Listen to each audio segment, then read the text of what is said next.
En 2014, les plus grands experts de la tech nous promettaient vraiment qu'aujourd'hui, chaque foyer aurait une imprimante 3D dans son salon. Ouais, la fameuse révolution annoncée. C'est ça, c'était censé être l'usine à la maison, quoi. La fin des supermarchés pour tous les petits objets du quotidien. Et on sait très bien comment ça a fini. Mais ils sont lourdement trompés, oui. Parce qu'à la place, on a tous acheté, attention roulement de tambour, une petite friteuse à air chaud à 59 balles. Le fameux air fryer, exactement. C'est quand même dingue. Comment l'invention qui était censée révolutionner la fabrication humaine a pu se faire battre à plate couture par un mini four à nuggets. C'est une excellente question. Ok, décortiquons tout ça.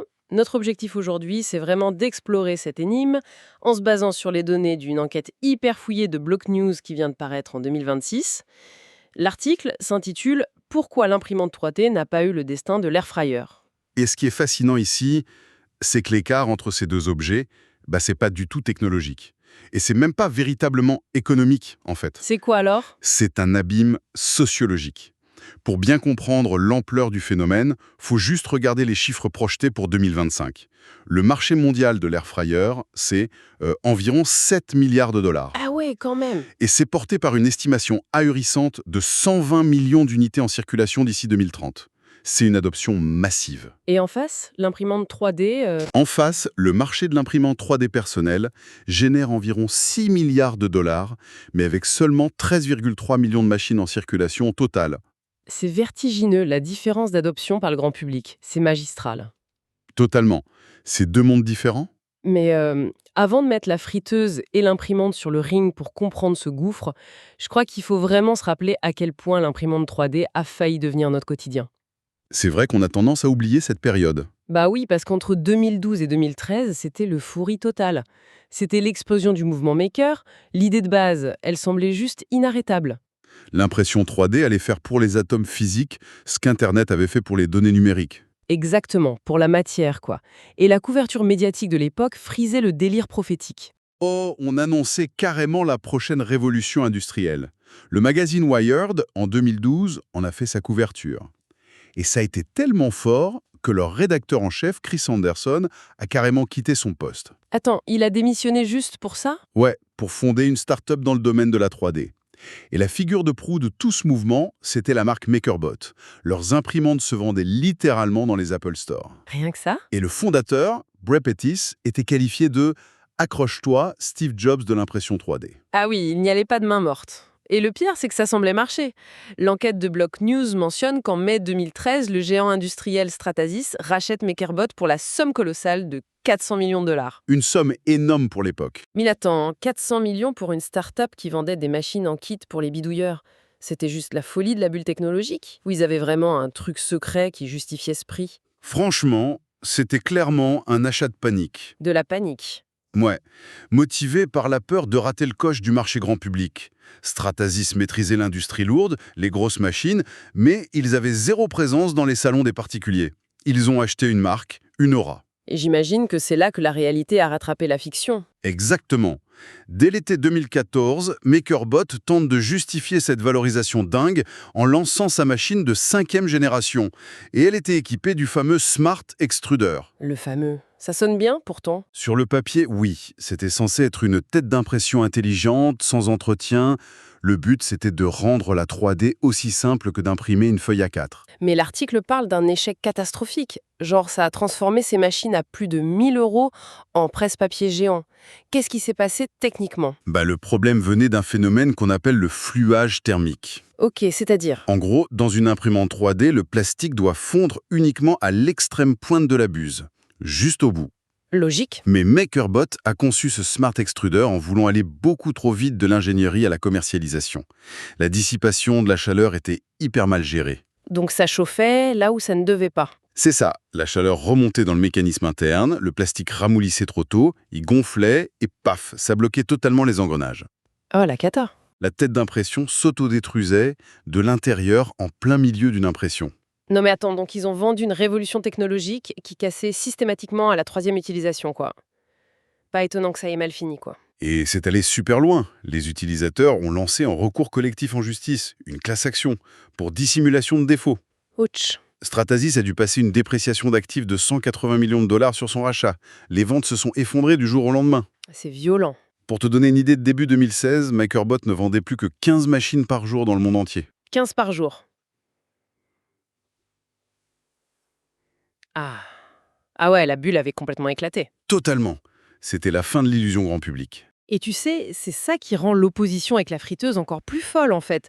Comment des milliards de dollars de recherche finissent en un crash monumental pendant qu'un simple air fryer prend le contrôle de toutes nos cuisines. C'est le grand paradoxe. Parce qu'il faut être honnête, un air fryer, ça n'a absolument rien de technologique ou de magique. C'est littéralement juste un mini-four à convection avec une résistance électrique et un ventilateur très puissant. On a ça depuis des décennies. Bien sûr. Qu'est-ce qui explique ce succès planétaire pour une technologie aussi banale? Eh ben, le secret ne réside pas du tout dans la complexité de l'ingénierie. Il est dans l'absence totale d'efforts requis. C'est le pouvoir absolu du zéro friction. Le zéro friction? Exactement. Quand Philips a lancé le premier modèle grand public en 2010, la proposition de valeur, elle était limpide. Tu veux des frites croustillantes? On fait circuler de l'air chaud extrêmement vite. Ça reproduit la réaction de Maillard, tu sais, le brunissement des aliments, mais avec 95% de matière grasse en moins. Et surtout, on n'a rien à faire. On branche la prise, on jette les aliments dans le tiroir, on appuie sur un bouton et 15 minutes plus tard, on mange. Voilà. Il n'y a aucun manuel à lire, aucune compétence à acquérir, rien. Et cette simplicité, c'est le carburant idéal pour les réseaux sociaux. Sur TikTok, le hashtag Airfryer cumule plus de 2,5 milliards de vues. C'est un chiffre délirant. Mais en même temps, la nourriture, c'est le langage universel par excellence. Tout le monde salive devant un poulet bien rôti. Quand une personne poste une vidéo de sa recette au airfryer, le résultat est instantanément compris par quiconque regarde son téléphone. C'est ça, la démonstration est immédiate. Ça crée une boucle de démonstration sociale parfaite. La récompense est immédiate et c'est ça qui a poussé les ventes à croître encore de 18% rien qu'en 2024. En fait, l'airfryer résout un problème quotidien pour l'humanité entière, se nourrir rapidement et avec un minimum de contraintes. Alors que la 3D, À l'opposé, l'impression 3D grand public a juste accumulé les obstacles. et c'est là que ça devient vraiment intéressant. L'enquête de Block News dresse une émalogie super frappante. Acheter une imprimante 3D pour la maison, c'est comme si on achetait un four ultra sophistiqué. Ouais. Mais qu'aucune recette de cuisine n'existait sur Terre et qu'il fallait fabriquer soi-même ses propres ingrédients avant de cuire quoi que ce soit. C'est la meilleure analogie possible. L'article modélise cet échec à travers 5 murs invisibles. Ok, décryptons ces fameux 5 murs. C'est quoi le premier? Le tout premier obstacle, il est purement psychologique. C'est le syndrome de la page blanche, mais version plastique. La panne d'inspiration. Voilà. Ta machine est installée, elle fonctionne, et là surgit la question fatale. Bon, qu'est-ce que je vais imprimer? C'est vrai que c'est pas évident. Contrairement à la faim qui revient 3 fois par jour et dicte l'usage de ton four, le besoin de fabriquer un objet matériel, ça n'existe pas au quotidien. L'utilisateur doit activement chercher des modèles sur des plateformes en ligne, il doit choisir, trier. En gros, la machine ne répond pas à un besoin, elle te demande de t'en créer un. C'est exactement ça. Et si tu passes ce mur, tu tombes sur le deuxième œil, la friction technique. Et celui-là, il est costaud. Ah oui, parce que rien que pour lancer une impression, il faut s'assurer que le plateau est parfaitement calibré. Et c'est pas une mince affaire. Mais surtout, il faut passer par un logiciel spécifique qu'on appelle un slicer. Et là, moi, je me demande toujours pourquoi est-ce qu'on ne peut pas juste envoyer un fichier 3D à l'imprimante comme on envoie un PDF à une imprimante papier normale. Tout simplement parce qu'une imprimante 3D, ça ne comprend pas les volumes. Ça ne comprend que les trajectoires. C'est-à-dire? Le slicer va littéralement trancher, d'où son nom, le modèle 3D en centaines de couches horizontales microscopiques. Et c'est lui qui va calculer le chemin exact que la buse doit parcourir, millimètre par millimètre, tout en gérant la température du plastique à plus de 200 degrés. Ça a l'air super complexe. Ça génère des milliers de lignes de code. Et le pire, c'est que si un seul paramètre est mal configuré par l'utilisateur, genre une température un tout petit peu trop basse ou une vitesse de rétraction du fil trop rapide, eh ben l'impression s'effondre. Donc en fait, on demande à des particuliers un dimanche matin de devenir des techniciens de ligne de production. Absolument. C'est aberrant. C'est épuisant rien que d'y penser. Et en plus, il y a le troisième mur, les coûts cachés. Ah oui, l'argent. Abordable en soi. Mais ensuite, il faut acheter le filament en plastique, qui coûte entre 20 à 30 € le kilo. Sans compter les pièces d'usure. Exact, il faut remplacer les bus qui se bougent, resserrer les courroies en permanence. L'air fryer, lui, ne demande rien d'autre qu'un petit coup d'éponge dans le panier. Ce qui nous amène directement au quatrième mur, le mur temporaire. La fabrication additive est un processus qui est fondamentalement lent. Lent comment? Créer un objet de la taille d'une coque de téléphone portable, couche par couche, ça prend plusieurs heures. Plusieurs heures pour une coque. Ouais. Et dans notre société de l'immédiateté, attendre 4 heures pour un malheureux objet en plastique, avec le bruit permanent des moteurs dans le salon, c'est une contrainte que très peu de gens acceptent. Surtout quand tu peux te faire livrer la même coque le lendemain. Et le 5e mur, alors là, il explique parfaitement l'absence de viralité par rapport à la friteuse, c'est le désert social. Ah, ce fameux désert. Quand un objet imprimé sort de la machine, ce n'est généralement qu'un bloc de plastique brut, souvent monochrome, avec les stries d'impression bien visibles. C'est rarement esthétique, oui. Voilà. Et quand une personne montre cette pièce grise à son entourage ou sur les réseaux sociaux, la réaction typique, c'est pas du tout l'envie, c'est l'incompréhension. On entend souvent c'est censé être quoi ton truc ?» C'est le tue-l'amour de la viralité. Ça tue toute possibilité de créer une tendance, c'est clair. Et tous ces murs combinés mènent à une conclusion super sévère. La technologie n'était tout simplement pas adaptée à la sphère domestique. Mais attention, l'article souligne bien qu'affirmer que l'imprimante 3D est un échec total, ce serait une grave erreur d'analyse. Ah oui, la technologie n'est pas morte du tout. Elle a simplement trouvé son véritable écosystème loin des regards du grand public. C'est l'analogie du tracteur et du micro-ondes qui est mentionnée dans les sources. On a essayé de vendre un tracteur industriel à des particuliers pour l'installer dans leur cuisine. Évidemment, ça détruit le carrelage et ça ne chauffe pas ton café. C'est exactement ça. Mais si tu places ce même tracteur dans un champ, il devient indispensable.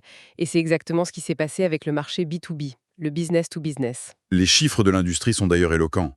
Le marché professionnel est valorisé à plus de 16 milliards de dollars pour 2025 et avec une croissance annuelle dépassant les 17%. C'est massif. La fabrication additive a totalement bouleversé le prototypage et la production de pointe. Et les exemples fournis dans l'enquête sont incroyables. Prenons le cas de l'aérospatiale, avec GE Aviation. L'article précise qu'ils fabriquent désormais des injecteurs de carburant pour moteurs d'avion en impression 3D métallique. Et ils ont fusionné 20 pièces différentes en un seul composant. C'est la magie de la 3D? Mais comment l'impression 3D rend-elle ça possible face aux méthodes industrielles classiques? C'est tout l'avantage de la fabrication additive. L'usinage traditionnel, en gros, consiste à prendre un bloc de métal et en retirer de la matière avec des fraiseuses. On sculpte le bloc, quoi. Exactement. Et le problème, c'est que ça limite drastiquement les formes possibles, à l'intérieur de la pièce. Tu peux pas fraiser l'intérieur d'un bloc fermé. Ah oui, c'est logique. Alors que l'impression 3D métallique, en construisant l'objet couche par couche avec un laser qui fond de la poudre de métal, ça permet de créer des canaux de refroidissement internes d'une complexité inouïe. Donc des géométries impossibles autrement. C'est ça. En fusionnant 20 pièces en une seule, GE élimine toutes les soudures. Et les soudures, dans l'aéronautique, ce sont toujours des points de faiblesse potentiels. Et surtout, ça réduit massivement le poids global de la pièce. Et le poids, c'est le nerf de la guerre. Dans l'aéronautique, le poids, c'est du carburant. Donc, au final, c'est des millions de dollars économisés. C'est vraiment brillant. Et ça ne s'arrête pas au moteur d'avion. Dans le domaine médical, l'impact est massif. Tu savais qu'aujourd'hui, 17% des dentistes américains ont une imprimante 3D directement dans leur cabinet? C'est énorme. La quasi-totalité des aligneurs dentaires transparents, tu sais, ces appareils invisibles que tant de gens portent pour redresser leurs dents, ils sont d'abord moulés sur des modèles imprimés en 3D sur mesure pour chaque mâchoire.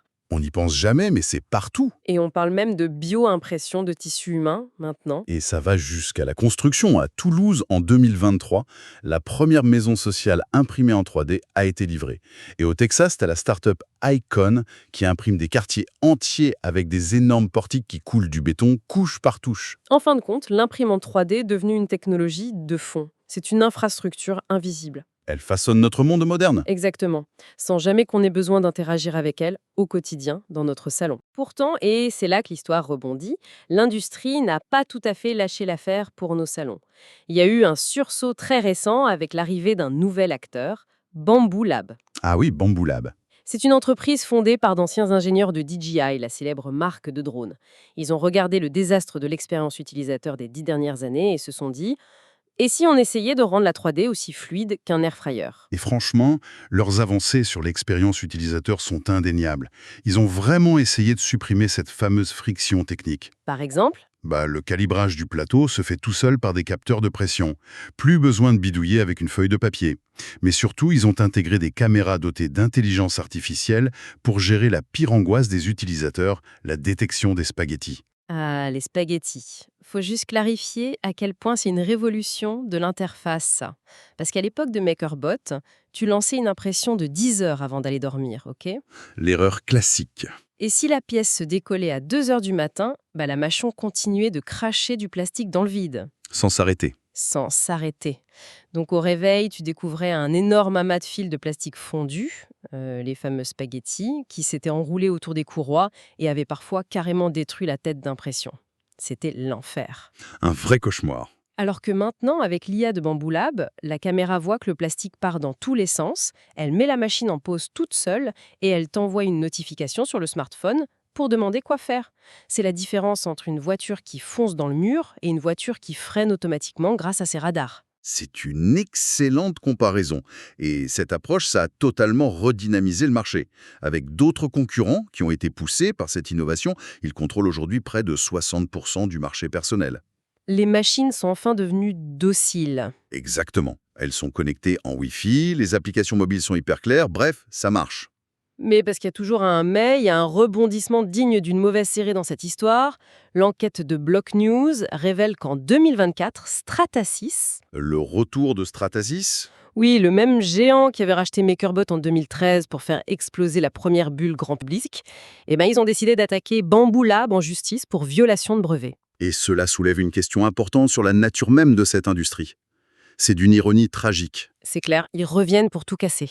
Au moment exact où de nouveaux acteurs trouvent enfin les solutions techniques pour abaisser les barrières à l'entrée, les géants historiques, plutôt que d'innover, à leur tour, ils dégainent les avocats pour protéger leurs anciens brevets. L'industrie s'auto-sabote en bloquant l'innovation qui pourrait enfin démocratiser la technologie. Mais tu sais quoi, Sam? De toute façon, même sans ces procès, le problème de fond, il n'est toujours pas réglé. Tu penses au premier mur. Exactement. La machine a beau être bardée d'intelligence artificielle et stopper les spaghettis toute seule, le tout premier mur est toujours là, intact.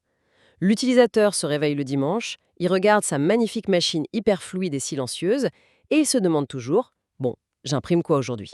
C'est le cœur du problème. Avoir un marteau connecté très sophistiqué, ça crée pas soudainement le besoin de planter des clous. Exactement. La simplicité d'usage ne remplacera jamais l'utilité profonde d'un objet. Et je pense qu'il est temps de passer au verdict final de cette enquête. Les journalistes de Block News attribuent ce qu'ils appellent un Destiscore. Et c'est sévère. Très sévère. Un petit 4 sur 10 pour l'avenir de l'imprimante 3D dans le grand public, contre un impressionnant 9 sur 10 pour son avenir dans l'industrie. C'est un résumé parfait de la situation. Le match contre l'air fryer établit une règle vraiment impitoyable. Une technologie ne survit dans un foyer que si elle répond à un besoin primaire avec une friction quasi nulle. C'est la règle d'or. La grande majorité des gens veulent juste manger des frites sans huile en appuyant sur un seul bouton. Personne n'a envie d'apprendre la conception paramétrique un dimanche matin. Pour préciser, la conception paramétrique, c'est apprendre à coder des modèles 3D complexes avec des équations mathématiques pour créer des pièces sur mesure. Autant dire un cauchemar pour le commun des mortels. Totalement. Et si l'on relie ça à la situation globale du développement technologique, la grande leçon de cette histoire, c'est vraiment l'humilité. L'humilité des ingénieurs. Oui. L'erreur fondamentale n'était pas matérielle, elle résidait dans l'ego des ingénieurs et des départements marketing. Ces créateurs, qui sont fascinés par leur propre capacité à modéliser et fabriquer des structures super complexes, ils ont présumé que le monde entier partageait cette même passion viscérale pour la fabrication. Ils étaient dans leur bulle. Exactement. Ils ont confondu leur hobby d'ingénieur avec un besoin universel de l'humanité. Et franchement, ça nous oblige à regarder les gadgets qu'on essaie de nous vendre aujourd'hui avec beaucoup plus d'esprit critique. Je voudrais qu'on termine sur cette réflexion car l'histoire bégaye souvent. Tu penses à quoi en particulier? Pensons aux technologies grand public ultra hype du moment. On voit arriver des casques de réalité virtuelle très lourds qui coûtent des milliers d'euros et qui isolent totalement l'utilisateur de son environnement physique. C'est un très bon exemple. Ou encore ces nouveaux piens d'intelligence artificielle, tu sais, les petits badges qu'on est censé accrocher sur ses vêtements pour parler à un assistant vocal toute la journée. Le parallèle est en effet saisissant. On retrouve exactement la même promesse d'une révolution imminente portée par des prouesses d'ingénierie extraordinaires. Mettons pas en plein dans la même illusion technique en fait. Combien de ces casques ou de ces badges intelligents vont finir exactement comme l'imprimante 3D de 2014, c'est-à-dire relégués au fond d'un placard au bout de 3 mois? Il y a de fortes chances que l'histoire se répète. Et tout ça, tout simplement parce que les concepteurs, aveuglés par la beauté de leur code ou par la puissance de leur puce, ont oublié la seule question qui décide du destin d'un produit. Que va faire l'utilisateur avec ça? Exactement. Que va faire l'utilisateur avec ça de manière naturelle et sans effort, demain matin au réveil? La prochaine fois qu'une technologie vous vend du rêve, il faut se demander si elle a vraiment l'évidence d'un air fryer ou si elle est déjà condamnée à rejoindre le cimetière des bonnes idées mal ciblées. C'est une excellente question pour conclure. C'est tout pour cette plongée dans les archives de l'innovation. Gardez l'esprit critique et on se retrouve pour la prochaine exploration.